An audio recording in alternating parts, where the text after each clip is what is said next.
The army didn't send them here to win. They sent them here to disappear. The 93rd Infantry. Their own commanders called them unfit for combat and threw them into the green hell of the Pacific. They were told it was a simple mop-up mission on a secure island. It was a lie. The jungle wasn't empty.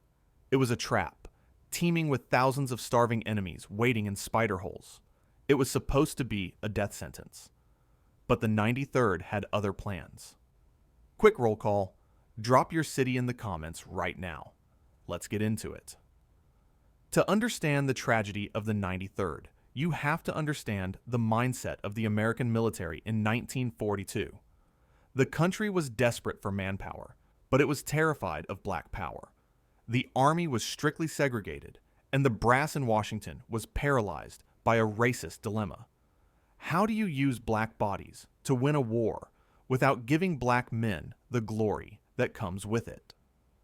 The solution was the 93rd. It was a colored division, reactivated early in the war with great fanfare. The black press hailed it as the Fighting 93rd. Young men from all over the country, sharecroppers from Mississippi, steelworkers from Pittsburgh, students from Chicago, flocked to enlist. They believed they were going to follow in the footsteps of their fathers, who had fought in World War I. They believed they were going to kill Nazis. Instead, they were sent to the desert of Arizona for training. Fort Huachuca. It was a dusty, segregated outpost in the middle of nowhere. For months, they drilled in the scorching heat. They learned to use the M1 Garand. They learned to march, but they also learned that in the eyes of their white officers, they were barely human.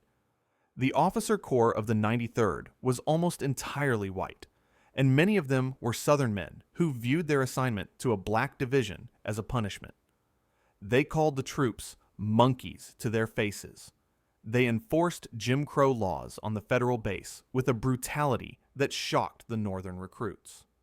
They withheld leave passes. They provided inferior equipment.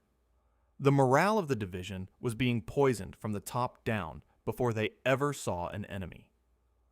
Then came the deployment orders. They weren't going to Europe to liberate France. They were going to the Pacific. The Pacific War was a different beast.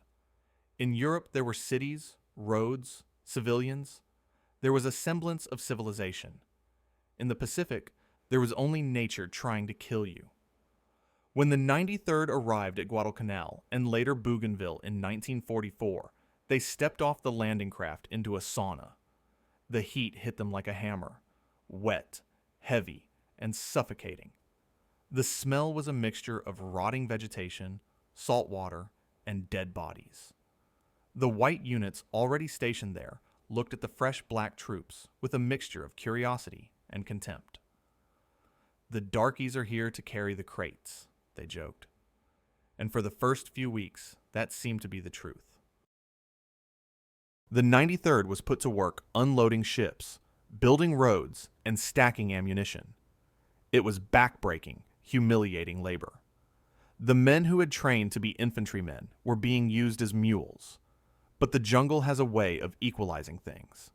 The islands of the South Pacific were not fully under American control. The U.S. Marines and Army had secured the perimeters of the airfields, but the interior, the dense, mountainous, vine-choked rainforest, belonged to the Japanese. The Japanese Army in 1944 was in a state of fanatical desperation. Their supply lines had been cut by the U.S. Navy. They were starving. They were diseased, but they refused to surrender. They lived in caves and tunnels, surviving on roots, snakes, and sometimes the flesh of the dead. They were ghosts, and they were watching the new arrivals. The American commanders decided to use the 93rd for combat patrols to secure the perimeter. It was seen as low-risk training. Just go out there, walk around, and make sure no Japs are near the wire. But walking in the jungle is not simple. The foliage is so thick that it blocks out the sun. You are walking in a perpetual twilight. Every vine looks like a tripwire. Every shadow looks like a sniper. The noise of the insects is deafening, a constant screeching that masks the sound of an approaching enemy. The men of the 93rd had trained in the open desert. Now they were in a green maze where you couldn't see 5 feet in front of you, and they were afraid. Not because they were cowards, but because they were human beings, dropped into an alien environment with leaders who didn't care if they lived or died. The first patrols were disasters of confusion. Men got lost. They fired at shadows. They succumbed to heat exhaustion. The white officers wrote scathing reports back to headquarters, confirming their own biases. "See," they wrote, "they panic. They have no noise discipline. They are useless." These reports became the official record. They were sent to Washington. They were leaked to the press. The reputation of the 93rd was being destroyed before they had even fought a real battle. But the soldiers on the ground knew something the generals didn't. They knew they were learning. Every day they spent in the green hell, they got harder. They learned to distinguish the sound of a falling branch from the click of a Nambu pistol. They learned to spot the subtle signs of a Japanese ambush, the disturbed leaves, the smell of unwashed bodies. They learned to trust each other because they couldn't trust their commanders. They realized that if they were going to survive this war, they would have to do it on their own terms. And the enemy was getting closer. The Japanese, sensing the inexperience of the new division, began to probe the lines. They launched night raids. They infiltrated the perimeter. They left booby traps on the trails. The safe rear area was becoming a killing zone. One night, a patrol from the 93rd was moving along the Numa Trail on Bougainville. It was pitch black. The rain was falling in sheets. Suddenly, the jungle erupted. It wasn't a skirmish. It was an ambush. The Japanese opened fire from spider holes dug right next to the trail. Grenades flew through the air. Men screamed. This was the moment of truth. According to the racist theories of the time, the black soldiers should have dropped their rifles and run. They should have collapsed in terror. But they didn't. They hit the dirt. They returned fire. They dragged their wounded to cover. They fought back with a primal intensity. In the flash of the muzzle blasts, the men of the 93rd saw the faces of the enemy for the first time. They weren't fighting a faceless yellow peril. They were fighting starving, desperate men who wanted to kill them. And in that mud, in that terror, the blue helmets stopped being a warehouse unit. They stopped being a political experiment. They became soldiers. But the fight on the Numa Trail was just the beginning.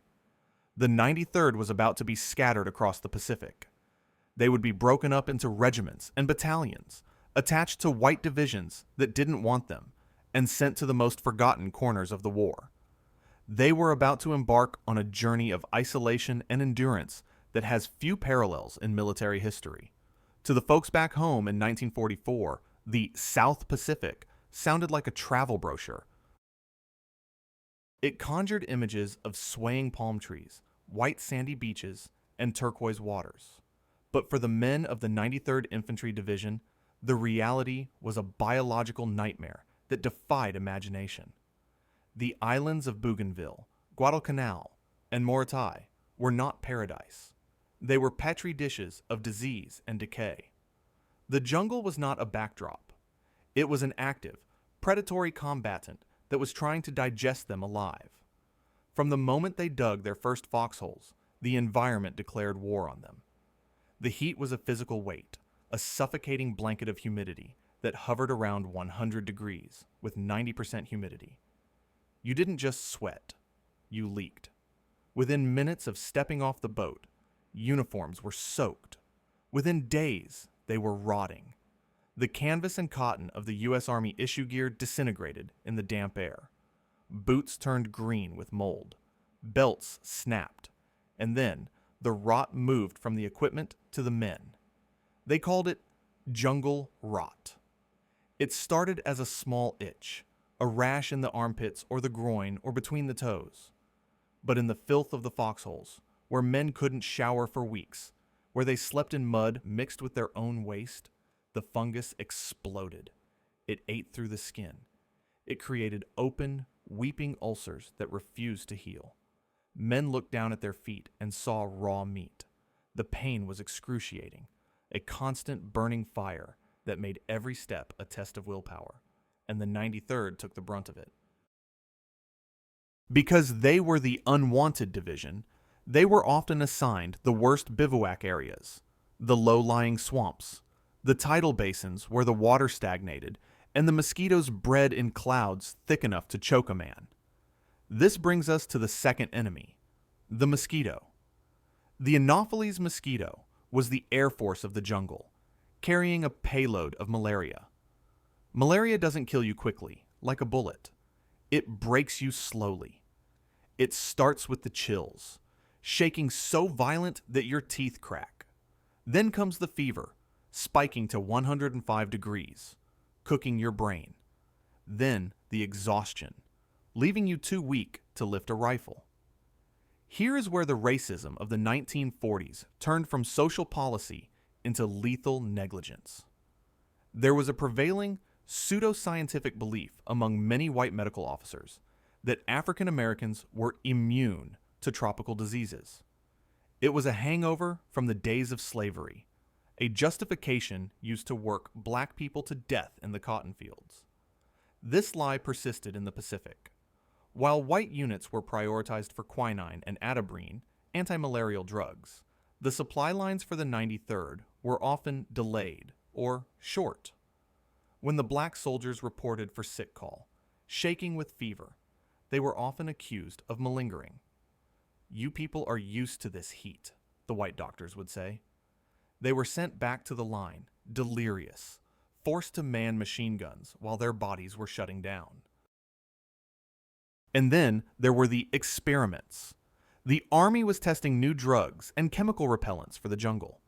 Who better to test them on than the soldiers who were considered expendable? There are oral histories from veterans of the 93rd describing being ordered to stand in swamps to test insect repellents, or being given experimental pills that made them vomit blood. They were treated as lab rats in uniform. But the physical rot was only half the battle. The jungle attacked the mind. Imagine sitting in a foxhole at night. The canopy above you is so thick that it blocks out the moon and stars. It is a darkness so absolute that you cannot see your hand in front of your face. You are alone with your thoughts and the noise. The jungle at night is deafening. It screams. Insects buzz like chainsaws. Birds shriek like dying women. And then there are the land crabs. Massive, armored crabs that scuttle across the forest floor. They sound exactly like footsteps. Crunch, crunch, crunch. Every time a soldier heard that sound, his heart stopped. Was it a crab? Or was it a Japanese infiltrator creeping up to slit his throat? The Japanese were masters of the night. They didn't fight like Western armies. They didn't charge in lines. They slithered. They crawled on their bellies for hours to move 10 yards. They knew that the Americans were terrified of the dark, and they exploited it. For the men of the 93rd, already on edge from the disrespect of their own army, this psychological pressure was crushing. The white officers, looking for any excuse to confirm their biases, watched them like hawks. If a black soldier fired at a shadow, he was labeled trigger happy and jittery. If he fell asleep from exhaustion, he was lazy. The stress of having to perform perfectly while being hunted by an invisible enemy and judged by a racist superior was a toxic cocktail. Yet, they held. They developed a jungle sense that rivaled the Japanese. They learned to ignore the crabs and listen for the snap of a twig. They learned to smell the enemy. The Japanese soldiers, starving and rotting with disease themselves, had a distinct odor, a mix of fish, garlic, and decay. The men of the 93rd learned to track it on the breeze. One of the most terrifying aspects of the campaign was the spider hole. The Japanese would dig vertical shafts into the ground, covering them with lids camouflaged with leaves and moss. A sniper would sit inside, sometimes for days, waiting. A patrol would walk right past him. Then, the lid would pop up. A single shot would ring out. The point man would fall dead, and the lid would close, the shooter vanishing back into the earth. The 93rd had to learn to clear these holes. It was a gruesome, intimate form of warfare. They had to probe the ground with bayonets. They had to pour gasoline into the holes. They had to fight an enemy that was willing to bury himself alive just to kill one American. There is a story of a patrol from the 368th Infantry Regiment on Bougainville. They were moving through a bamboo thicket when they came under fire. They couldn't see the shooters. The white captain in command, a man who had openly disparaged his troops, froze. He didn't know what to do. The patrol was pinned down. It was a black sergeant who took over. He didn't wait for orders. He signaled his men. They executed a flanking maneuver, crawling through the mud, getting underneath the Japanese fields of fire. They found the spider holes. They silenced them with grenades. When the smoke cleared, the patrol was safe. The white captain took the credit in the official report, but the men knew. They knew that their survival depended not on the rank on the collar, but on the man next to them. This self-reliance became the hallmark of the division. They realized that Washington had sent them there to fail, so they decided not to die. They decided to become experts in survival. They innovated. They modified their uniforms to let the sweat drain. They learned which local plants could treat the jungle rot when the medics ran out of ointment. They built elevated sleeping platforms to get off the mud. They created a culture of mutual care that was tighter than any regulation. And the Japanese propaganda machine knew it. Just like in the Philippines decades earlier, the enemy tried to weaponize race. Tokyo Rose would broadcast messages specifically targeting the colored soldiers. "Why die for the white man?" she would coo over the radio waves. "He treats you like a dog. In America, you are a slave. In Asia, you are a brother." It was a seductive lie, but the kernel of truth in the message, the hypocrisy of American racism, stung. It forced every soldier in the 93rd to ask himself a hard question. Why am I here? They didn't fight for the white man. They didn't fight for Roosevelt. They fought for each other. They fought because they had too much pride to let the enemy, or the army, break them. By 1945, the war in the Pacific had shifted. General Douglas MacArthur had made his triumphant return to the Philippines, waiting ashore at Leyte Gulf for the cameras. The newsreels declared that the Philippines were liberated. To the American public, the war for the archipelago was over. It was time to focus on the invasion of Japan. But for the men of the 93rd Infantry Division, who arrived in the wake of the invasion, the war was not over. It had just changed shape. The Army called it mopping up. The phrase implies a janitorial duty, a bit of cleaning, a bit of sweeping. It suggests that the danger has passed. This was a calculated deception. The mop-up operations in the Philippines were some of the most vicious, exhausting, and deadly campaigns of the entire war. General Yamashita had not surrendered. He had retreated into the mountains and the deep jungles with tens of thousands of hardened veterans. They were well armed, they were masters of camouflage, and they had orders to kill as many Americans as possible before they died. The 93rd was sent into this meat grinder. Their mission, hunt down the ghosts. The terrain of the Philippines was different from the Solomons. It was vast. There were mountains with razor-sharp ridges, valleys choked with kogan grass that grew 10 feet tall and could hide an entire platoon, and networks of caves that the Japanese had turned into underground fortresses. The men of the 93rd found themselves playing a deadly game of hide-and-seek. They would patrol for days without seeing a soul, their nerves fraying in the silence. Then, a single shot would ring out, a point man would drop, and the jungle would go silent again.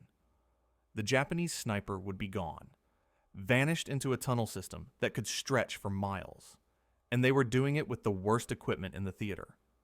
The supply officers, following the unwritten rules of Jim Crow logistics, consistently shortchanged the black units. While white divisions received new flamethrowers to clear the caves, the 93rd often had to improvise with grenades and gasoline.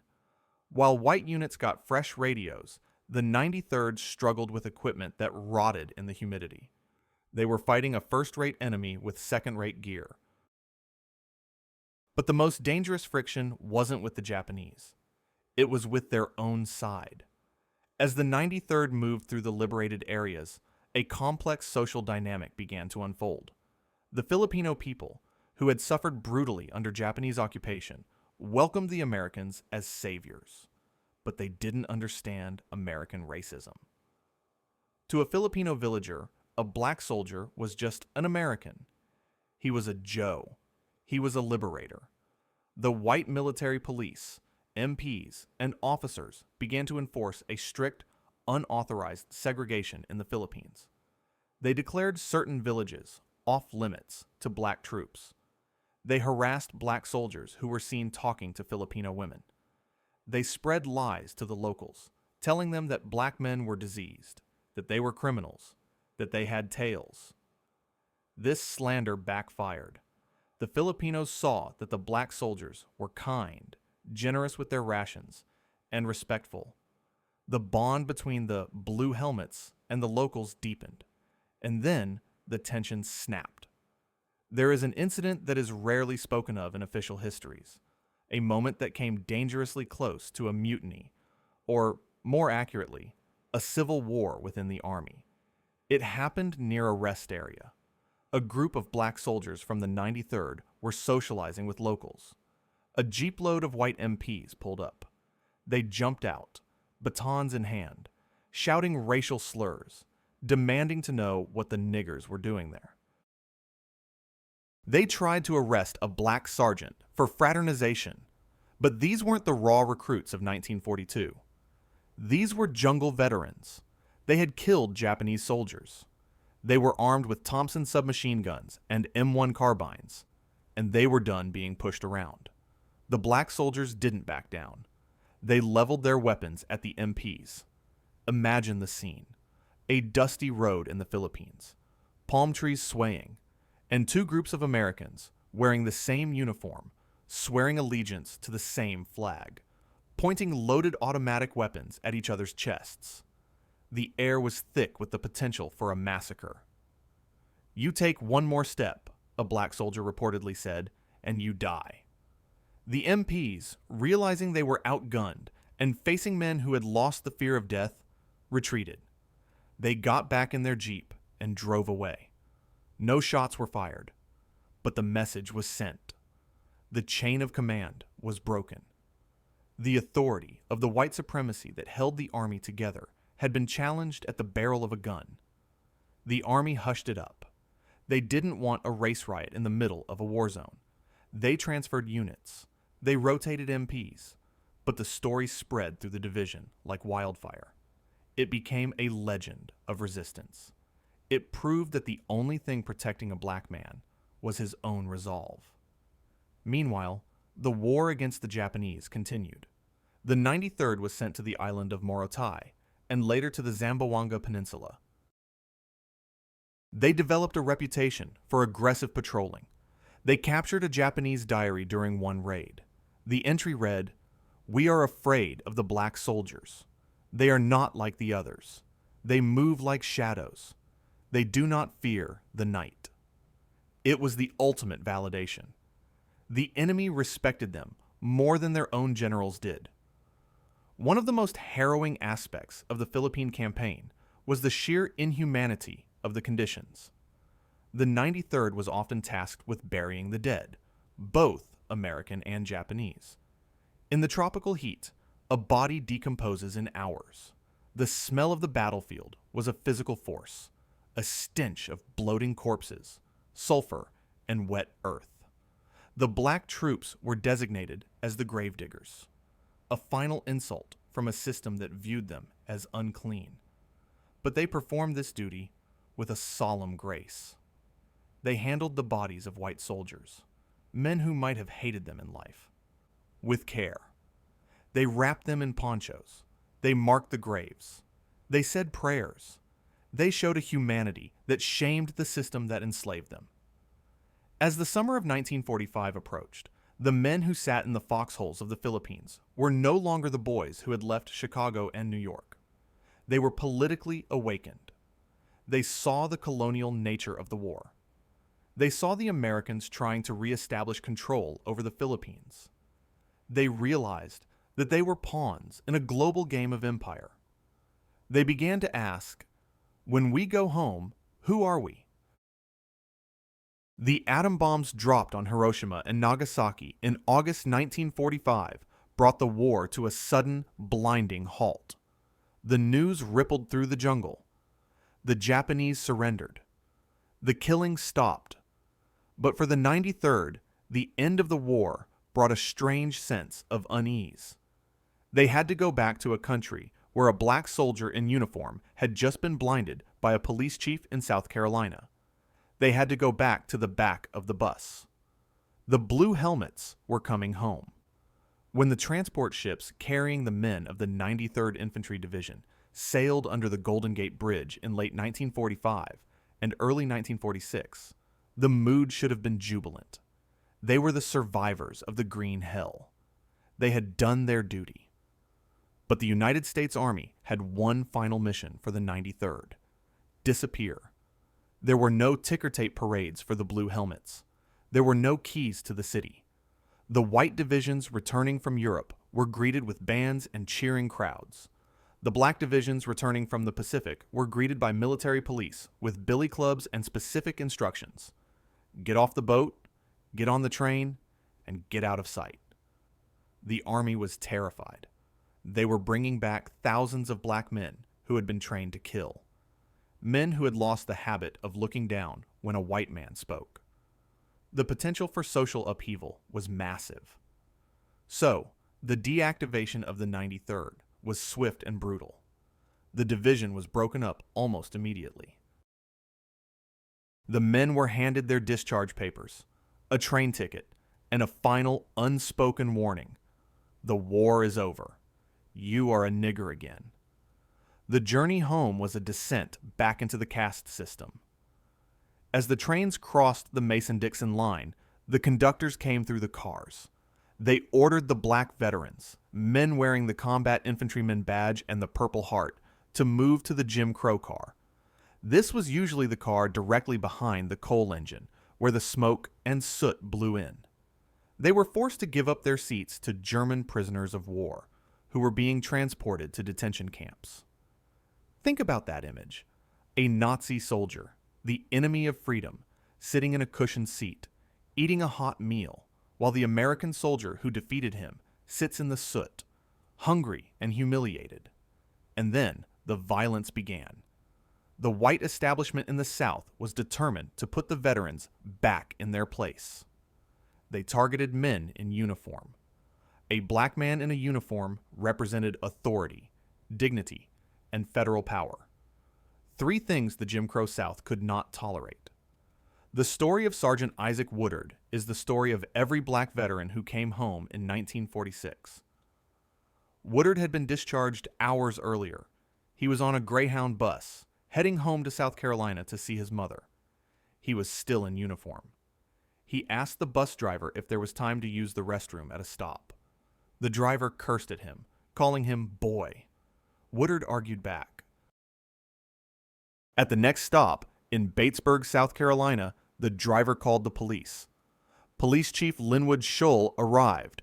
He ordered Woodard off the bus. They took him into an alley. They began to beat him. And then, while he was on the ground, Chief Scholl took his baton and ground it into Woodard's eyes. He gouged them out. Isaac Woodard, a man who had survived the war, was blinded for life because he talked back to a bus driver. He spent weeks in a hospital, terrified, alone, and permanently in the dark. When the news of the blinding broke, it sent a shockwave through the veteran community. The men of the 93rd realized that the jungle wasn't the most dangerous place they had been. America was. But for the men of the 93rd, executive orders were just paper. They needed survival strategies. The KKK was resurgent. Lynchings were common. So, the veterans went underground. They didn't form official veterans clubs. They formed defense leagues. In Monroe, Louisiana, and in counties across Mississippi and Alabama, the veterans of the 93rd began to clean their M1 carbines and their Luger pistols, trophies brought back from the war. They organized neighborhood watches. When the Klan threatened to burn down a church or attack a civil rights leader, they would find a perimeter of grim-faced men standing in the shadows, armed with military precision. They were the deacons for defense. They were the unspoken guardians of the movement. We often are taught that the civil rights movement was entirely non-violent, and that is true. Nonviolence was the strategic and moral philosophy of Dr. King, but the infrastructure that kept Dr. King alive, the people who guarded his house at night, the men who drove him through the back roads, they were combat veterans. They were men who knew how to set up a kill zone. They were men who had hunted Japanese snipers in the canopy of Bougainville. They applied the lessons of the 93rd to the streets of America. Lesson 1. You are on your own. The police will not help you. You must protect your own perimeter. Lesson 2.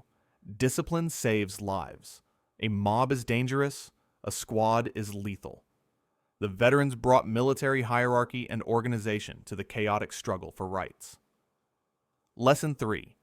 Survival is a form of resistance. Just staying alive, raising a family, and refusing to break is a victory against a system designed to destroy you. The psychological toll on the men of the 93rd was immense. Today we call it PTSD. Back then, there was no name for it. Men woke up screaming, but they couldn't go to the VA hospital. The VA was segregated, so they healed each other. They met in barbershops and basement bars. They told the stories that no one else wanted to hear. They were a secret society of survivors. But the Army tried one last insult. In the official histories of the war, written in the 1950s, the 93rd Infantry Division was largely dismissed.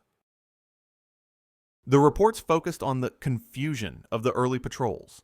They minimized the combat record. They painted the division as a failed experiment in using colored troops. This was the final betrayal. The men who had endured the worst conditions of the war were now being told that their service didn't matter. They were being written out of the victory. There is a war that happens on the battlefield, and then there is a war that happens in the filing cabinets of the Pentagon. For the men of the 93rd Infantry Division, the Second War was in some ways more brutal than the first. In the years immediately following World War II, a disturbing pattern began to emerge. When veterans applied for benefits, they were often told that they were not combat veterans. This sounds absurd. These men had patrolled the Numa Numa Trail. They had taken fire on Bougainville. But in the official, sanitized language of the military archives, their time in the Pacific was often categorized as service support or mopping up operations. This was a deliberate administrative sleight of hand. The white officers who commanded the 93rd had often failed to file the necessary paperwork to award the CIB, Combat Infantryman Badge, to their men. They would send the black troops on dangerous patrols, but in the after-action reports, they would describe the mission as a reconnaissance sweep in a secure area. By changing a few words on a typewriter, they stripped the men of their valor. They turned a firefight into a hike. This gaslighting had devastating consequences. A man who wakes up screaming from nightmares of Japanese snipers, but has a service record that says he was a stevedore, is a man who cannot get treatment for his trauma. For decades, the veterans of the 93rd lived in this limbo. They were the ghost soldiers of the Pacific. This erasure was compounded by the cultural landscape of the 1950s and 60s. Hollywood fell in love with the war in Europe. When Hollywood did make movies about the Pacific, the cast was exclusively white. The black soldier in the Pacific became a visual impossibility. The veterans of the 93rd watched these movies in silence. They saw the actors winning the war they had fought. And it hurt. It hurt more than the jungle rot. But the silence was not absolute. In the basements of VFW halls, the veterans of the 93rd kept the flame alive. They created their own archives. One of the most powerful artifacts of this era is the Blue Helmet newsletter. In its pages, they told the truth. They shared the names of the men who died on patrols that the Army said never happened. They created a counter-history, a record of truth maintained in the face of official lies. They also began to fight for the CIBs they were denied. It was a grassroots insurgency against the Pentagon. Veterans would write letters detailing their combat experiences, corroborating each other's stories. It took 40 years. It wasn't until the 1980s and 90s that the Department of Defense finally began to rectify the records of the 93rd. Under pressure from the Congressional Black Caucus and historians who were finally digging into the unit logs, the Army began to issue retroactive awards. Men in their 70s and 80s finally received the blue badge with the musket on it. For many, it arrived in the mail without ceremony. But for the old men opening those envelopes, it was a vindication. It was the government finally admitting, you were there. You fought. But the War of the Paper Tigers wasn't just about badges. It was about the narrative of competence. The official Army history of the 93rd described the division as unreliable. Modern historians have deconstructed these reports. They have found that the instances of panic were often exaggerated. They found that the 93rd had a lower rate of combat fatigue cases than many white divisions in the same theater. That is a testament to a psychological resilience that borders on the superhuman. There is an old axiom in the military. Officers decide where to fight, but sergeants decide how to fight. In the green hell of the South Pacific, this distinction became the difference between life and death for the men of the 93rd Infantry Division. To understand the heroism of the Blue Helmets, you have to understand the handicap they were fighting under. The white officers assigned to the division were often the dregs of the officer corps. So, when the bullets started flying on Bougainville or Moritai, the brain often froze. In that moment of command vacuum, a transformation would occur. A black staff sergeant or a corporal, a man who had been a steelworker in Pittsburgh or a farmer in Mississippi, would take over. This is the hidden history of the division. The Sergeant's War. It was the non-commissioned officers, NCOs, who became the true tactical commanders of the black troops. They were the ones who screamed, "Fire superiority." They were the ones who crawled forward to toss the grenades. They did this knowing that they would likely never get credit for it. Let's look at a specific type of engagement that defined their war. The cave clearing, on the island of Moritai, and later in the Philippines, the Japanese retreated into complex cave systems. Taking these caves was the most terrifying job in the Pacific Theater.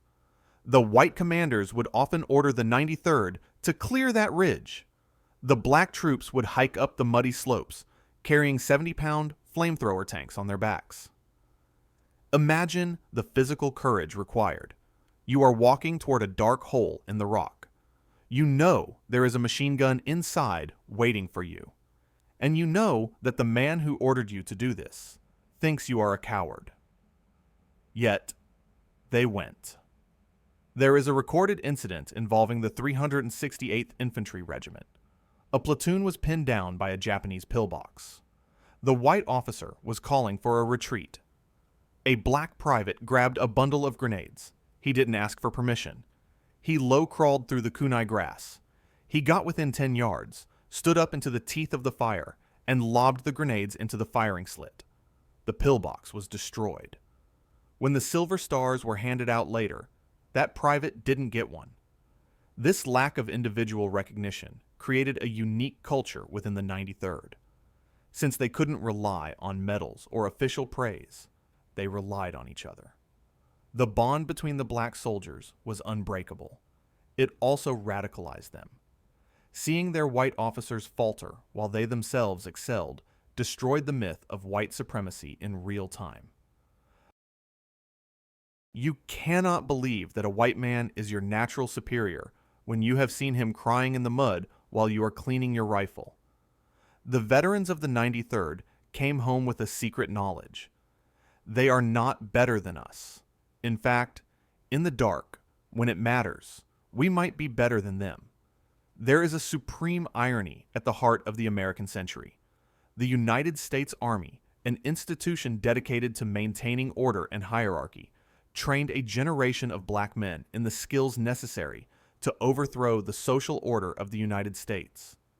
When the veterans of the 93rd Infantry Division took off their uniforms in 1946, they didn't unlearn what they had been taught. You cannot untrain a soldier. The Army had spent years drilling them in organization, logistics, communication, and discipline. And most importantly, they had taught them that a small, determined force can defeat a larger, more powerful enemy if they have the right tactics. When the civil rights movement began to gather steam in the 1950s, the cameras focused on the preachers in the pulpits. But look at the men in the crowds. Look at the men organizing the carpools during the Montgomery bus boycott. Look at the men standing guard outside the churches. They are the veterans of the 93rd, the 92nd, the Montford Point Marines. They are the silent army behind the movement. The 93rd Division veterans brought a specific set of skills to the struggle.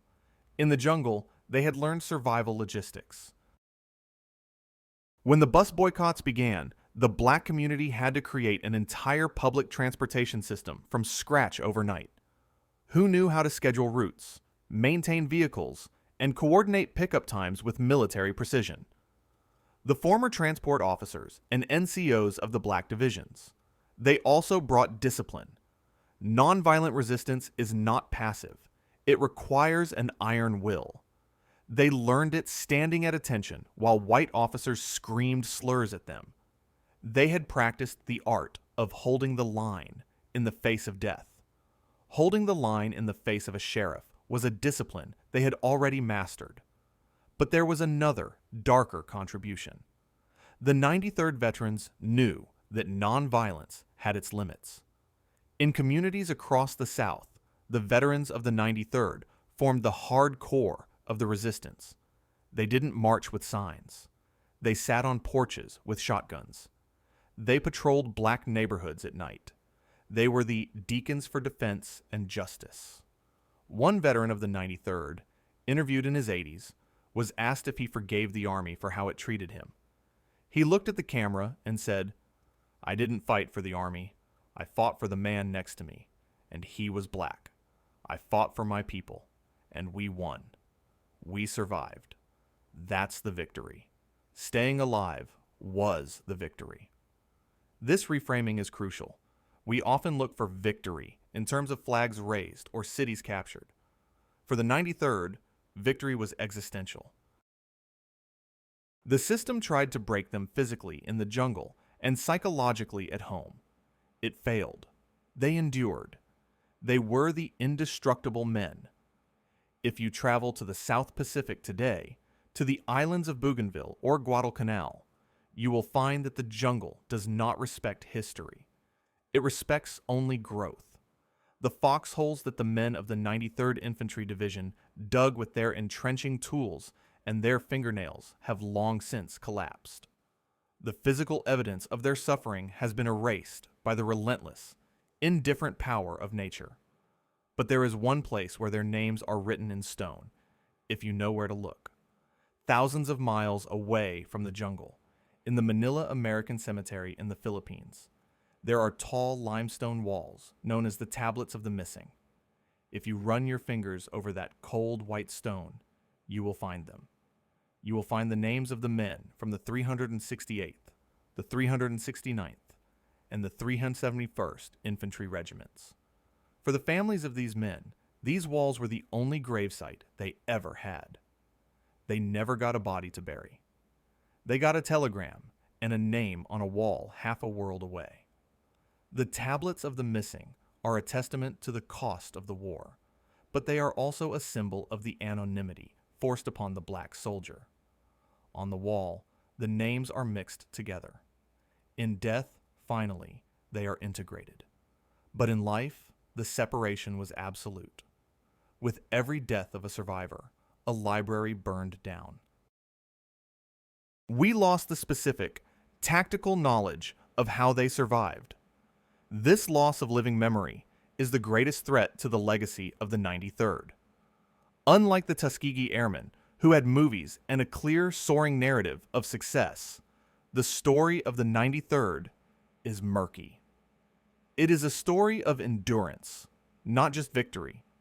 It is a story of surviving your own government as much as the enemy. It is harder to package into a Hollywood blockbuster. And yet, the symbol of the division, the blue helmet, remains one of the most potent icons in black military history. The patch of the 93rd features a blue French Adrian helmet from World War I. It is a badge of exile. It says, "We are American soldiers, but we have to look elsewhere for respect." The men of the 93rd wore that patch with a fierce, complicated pride. They knew what it meant. It was a secret handshake, a visual code that said, "We know the score, we know the price, and we pay it anyway." To this day, there are no Medal of Honor recipients from the 93rd Infantry Division for World War II. Does this mean there were no heroes? Of course not. Courage is distributed equally among the human race. What was unequal was the reporting system. The lack of the highest medal is a scar on the record of the 93rd. It is a silence where a shout should be. But the veterans do not measure their worth by a piece of metal hanging around a neck. They measure it by the fact that they came home. They measure it by the children they raised. There is a profound dignity in this lack of official recognition. It suggests that their heroism was for each other, not for the audience. It was a private transaction between brothers in the dark. We have hacked our way through the jungle. We have waded through the swamps of Bougainville. We have felt the sting of the mosquito and the sting of the racial slur. And now, we stand at the end of the trail. The noise of the war has faded. But in that silence, there is a question that demands an answer. What was it all for? The men of the 93rd Infantry Division did not win the war single-handedly. They did not plant the flag on Mount Suribachi. By the traditional metrics of military glory, cities captured, enemies destroyed, miles gained, their contribution might seem, to the cynical eye, marginal.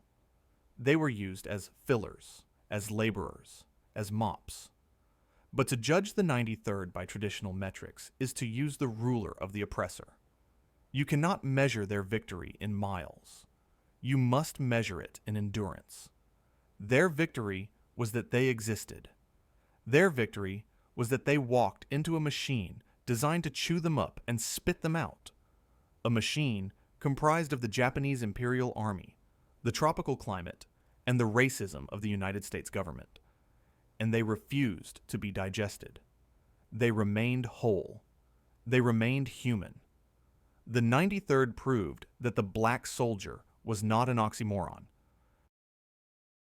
They proved that the qualities of a warrior, discipline, loyalty, grit, are not the property of any one race. They democratized heroism. They took it out of the hands of the white elite and put it in the hands of the sharecropper and the steelworker. As we look at the modern world, we see the fingerprints of the 93rd everywhere. When you see a black general commanding American forces today, you are seeing the harvest of the seeds planted in the mud of Morotai. When you see the integration of the armed forces, you are seeing the result of the pressure applied by the veterans of the 93rd. They made the argument for segregation look ridiculous. They made the argument for equality look inevitable. But their legacy goes deeper than the military. It is in the DNA of black resistance. The men who learned to patrol the jungle perimeter in 1944 became the men who patrolled the perimeters of their neighborhoods during the Watts riots. They became the elders who told the Young Panthers and the SNCC activists, "Stand up straight. Don't blink. We survived worse than this." However, we must also confront the tragedy of the unfinished business. The United States government has never fully apologized to the 93rd.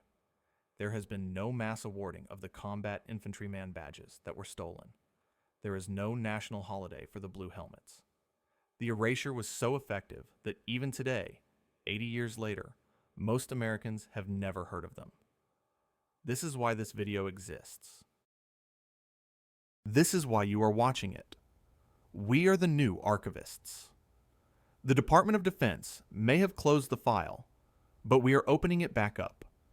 We are the witnesses that the 93rd never had.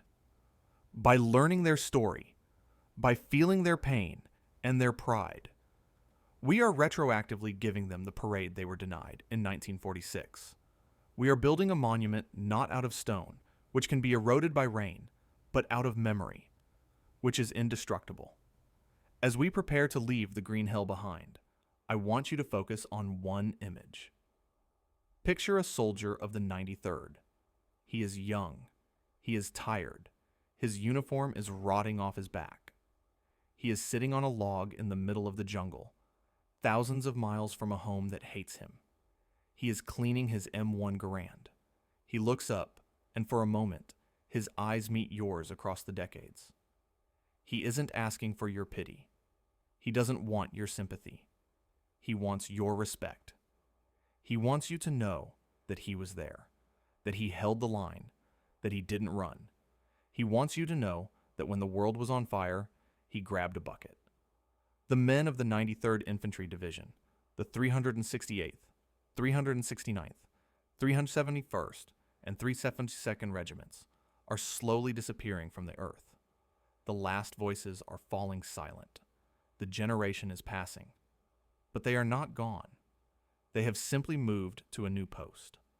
They are guarding the high ground of history.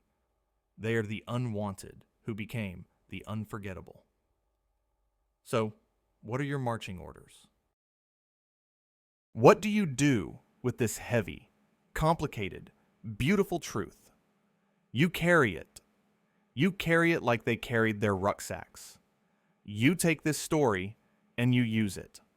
When someone tells you that history is simple, you tell them about the 93rd. When someone tells you that patriotism is blind obedience, you tell them about the 93rd. When someone tells you that the fight for justice is hopeless, you tell them about the men who walked through the valley of the shadow of death and came out the other side. You are now the custodian of their honor. Share this video. Don't let the algorithm bury it like the Army buried the files. Send it to a veteran. Send it to a teacher. Send it to anyone who needs to know that giants walked among us. And finally, I have one last request. We need to sign the roster. We need to show the spirits of the 93rd that their long wait for recognition is over. Go to the comment section right now. I want you to type 2 words. The nickname they wore on their shoulders. The symbol of their exile and their pride. Type Blue Helmets. Let's fill the comments with a blue wave. Let's show the world that we know who they were. Let's make sure that no soldier of the 93rd ever feels forgotten again.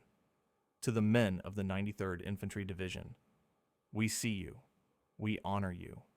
We thank you for saving a world that didn't deserve you. You are relieved of duty. The mission is accomplished. Thank you for watching. Stay strong, stay vigilant, and never let the truth die in the dark.